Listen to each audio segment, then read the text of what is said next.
안녕하세요. 반갑습니다. 자원순환사회경제연구소 쓰레기박사 홍수열 소장입니다.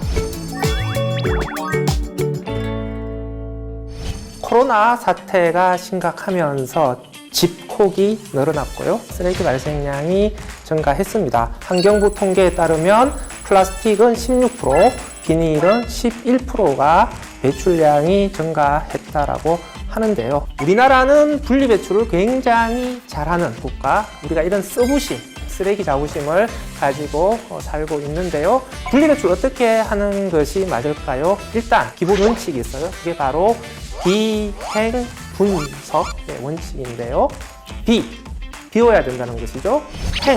헹궈 주셔야 되죠. 세 번째, 분리해야 된다는 것인데요. 섞지 않는다라는 뜻인데요. 외우셨죠? 비행 분석. 종이 어떻게 분리 배출해야 되는지 한번 살펴보는데요. 택배 상자가 오게 되면은 배송장에는 화학물질이 첨가되어 있기 때문에 박스와는 같이 재활용이 되지 않습니다. 비닐 테이프는 종이의 재활용을 방해하는 재질입니다. 그래서 배송장과 비닐 테이프는 쓰레기로 배출하셔야 되겠습니다. 기본적으로 종이 테이프에는 여러 가지 화학 물질과 접착제가 첨가되고 있기 때문에 재활용이 안 되는 종이로 보시면 돼요. 자, 다른 종이도 한번 살펴볼까요?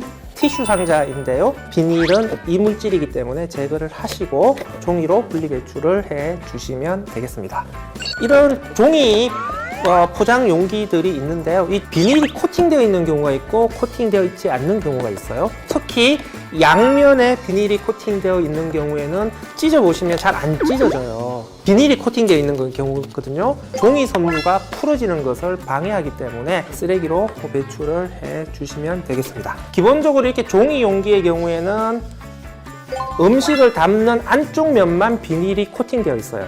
일반 폐지하고 섞여서 재활용이 가능합니다. 주의하실 거, 종이컵 중에서 패스트푸드점에서 사용하는 탄산음료 같은 걸 담는 컵이 있어요. 바깥쪽에도 비닐을 코팅해요. 쓰레기가 되는 거죠.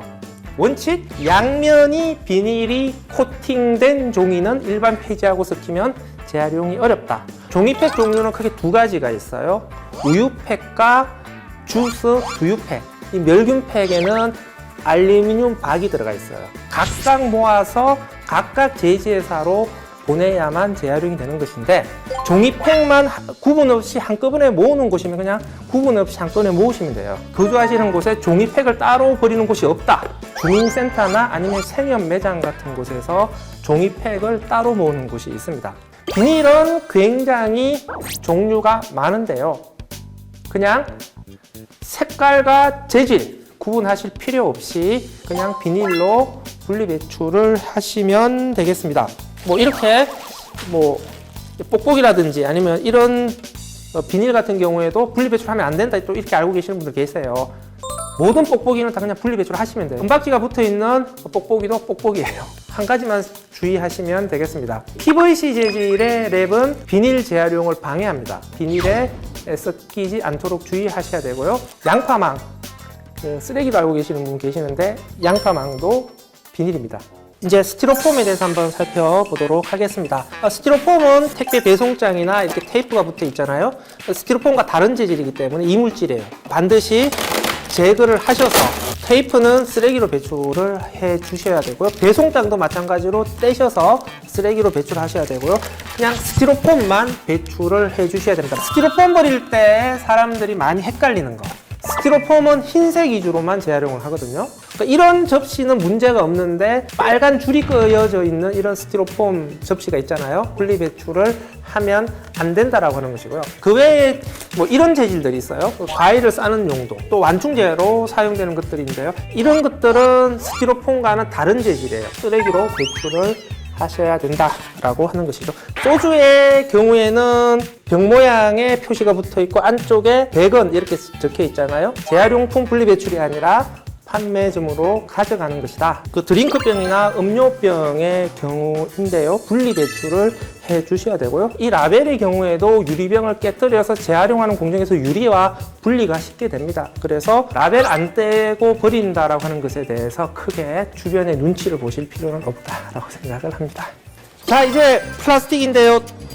도시락 용기 한번 볼까요? 여러 크기의 배달 용기들이 있는데 음식을 담았기 때문에 깨끗하게 세척을 하신 다음에 분리 배출을 하셔야 되는데 색깔이 조금 남아 있다고 하더라도 PP 재활용에는 전혀 영향을 주지 않는다는 소리죠. 가장 많은 관심의 대상이 되고 있는 우리 페트병 한번 살펴보겠습니다. 투명 페트병 따로 분리 배출하도록 되어 있는데요. 생수, 음료, 투명 페트병만 해당이 됩니다. 기름이나 올리고당이나 샴푸, 세제, 화장품, 가글 이런 음료, 생수 외의 페트병의 경우에는 투명하다고 하더라도 다 플라스틱으로 배출을 하셔야 되고요. 자, 투명 페트병 배출을 하실 때요.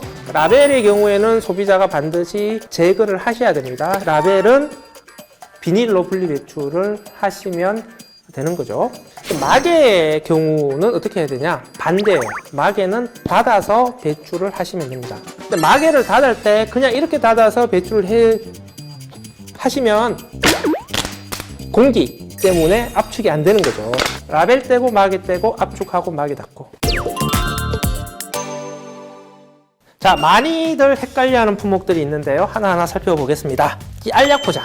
그냥 현재로서는 쓰레기로 배출을 하셔야 됩니다. 이제 빨대나 칫솔 같은 것들인데요. 이런 부피가 작은 플라스틱은 분리 배출하더라도 재활용이 되지는 않습니다. 종이 중에서 헷갈리는 것들, 이렇게 영수증 같은 경우에도 화학 물질이 첨가되어 있기 때문에 종량제 봉투로 배출을 해 주셔야 되고요. 유리 같은 경우에는 유리로 된 냄비 뚜껑, 유리로 된 주전자 이런 것들이 다 내열 유리 제품들이에요. 내열 유리 제품은 현재로서는 안타깝지만 쓰레기로 배출을 하셔야 됩니다.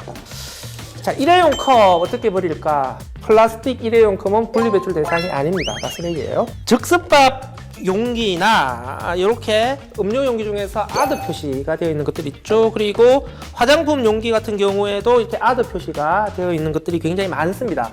이렇게 기타 표시로 되어 있는 것들은 재활용이 되지 않는다, 쓰레기로 버려야 된다, 이렇게 알고 계시는 분들이 계시는데요.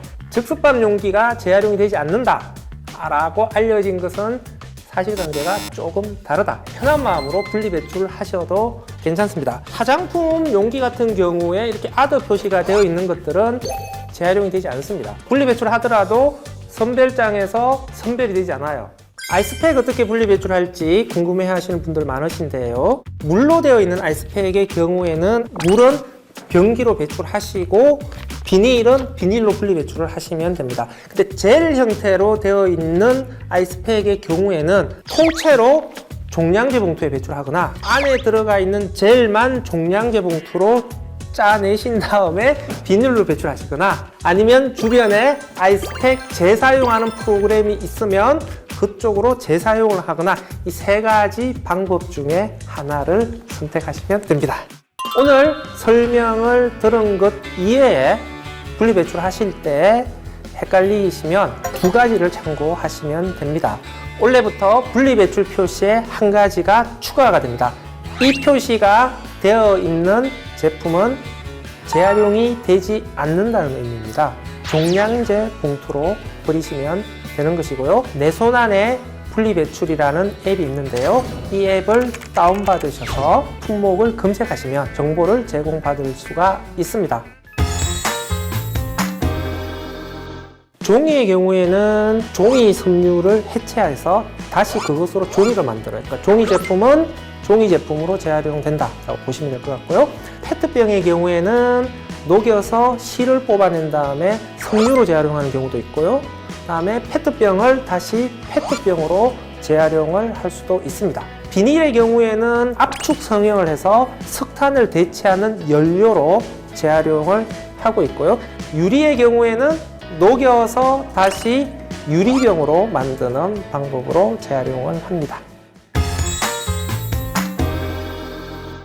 지금 아파트에서 음식물 쓰레기를 배출할 때 비닐이 음식물 쓰레기에 섞여 들어가기 때문에 음식물 쓰레기를 자원화하는 데도 방해가 되고, 냄새나 아니면 그 고양이나 쥐 같은 야생 동물이 건드리면서 문제를 일으키거든요. 그러니까 이런 문제들을 해결할 수 있는 방법으로 음식물 쓰레기를 집에서 배관을 통해서 배출하도록 하게 되면은 배출하는 사람도 편리하고 위생적이고 자원화할 때도 깨끗한 상태의 음식물 쓰레기만을 모아서 재활용을 할 수가 있기 때문에 현재의 음식물 쓰레기 자원화 시스템보다는 조금 한 단계 개선된 시스템으로 발전해 갈 수도 있다고 생각을 합니다. 기술적 발전에 의해서 우리의 좀 더 많은 고민들을 통해서 소비자들이 편리하고 위생적으로 쓰레기를 배출하면서도 오히려 재활용은 더 잘 될 수 있는 대안들을 모색할 수도 있다고 생각을 합니다. 그런 의미에서 롯데건설은 많은 고민들을 하고 있다고 생각을 하고요. 계속해서 이 고민들을 계속 이어가서 전 세계에 우리가 자랑할 수 있는 그런 새로운 획기적인 그런 시스템들을 계속해서 만들어 주시기를 부탁드리겠습니다.